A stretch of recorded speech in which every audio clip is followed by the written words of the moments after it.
former legal counsel to President Trump, constitutional law attorney and Newsmax contributor Jenna Ellis. Jenna, it's fantastic to see you. You know, until we see the warrant and the warrant application, do we really know the gravity of the abuse of what has just happened?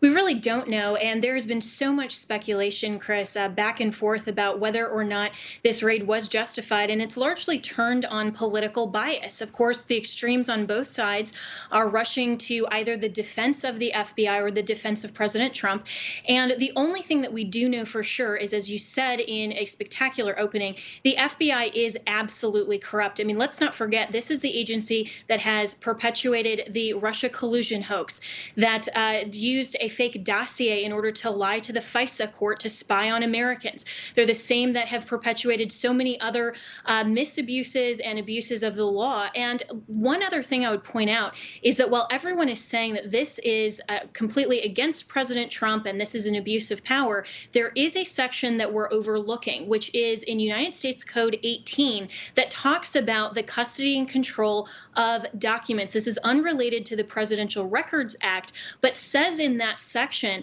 that anyone who violates this particular provision of federal law, it forfeits their office, their federal office, and is unable and ineligible to ever hold public office and federal office again. And so this is all about, it appears, just to keep President Trump from running again. And we saw the abuse from the Democrats of the 14th Amendment. We've seen the abuses otherwise. So regardless of whether or not this is a pretext or it was justified, I guarantee the Democrats are simply trying to disqualify President Trump from office. And that should concern every American, regardless of party, because I don't want a bureaucrat in Washington telling me who I can and can't vote for, regardless of party.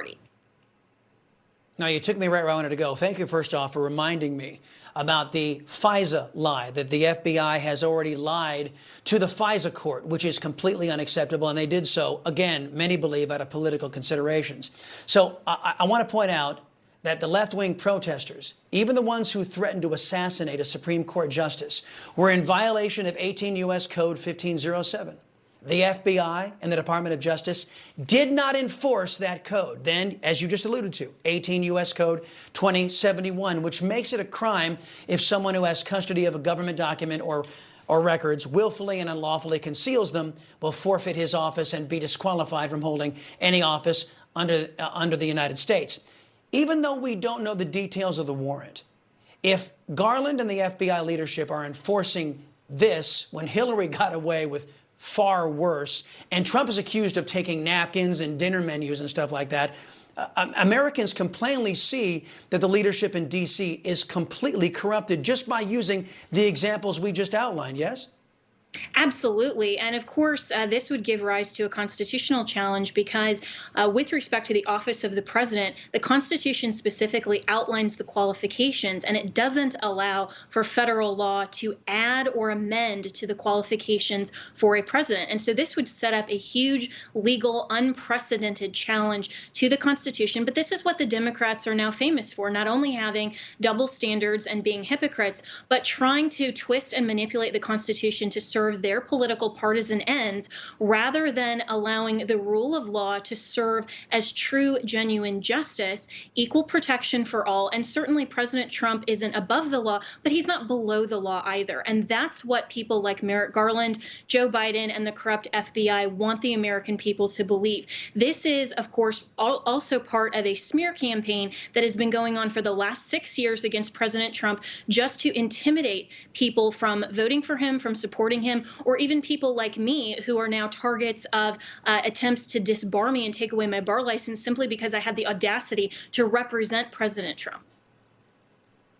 Yeah, absolutely. And yeah, those associated with President Trump get the equivalent of the rough ride treatment from the FBI. Well, I've only got about a minute left here, Jenna. I just want to throw some names out there. Hunter Biden, Hillary Clinton, Eric Swalwell, Michael Sussman. I mean, the list goes on of the individuals who have been treated with kid gloves by a clearly partisan Department of Justice and a clearly partisan FBI. Am I wrong?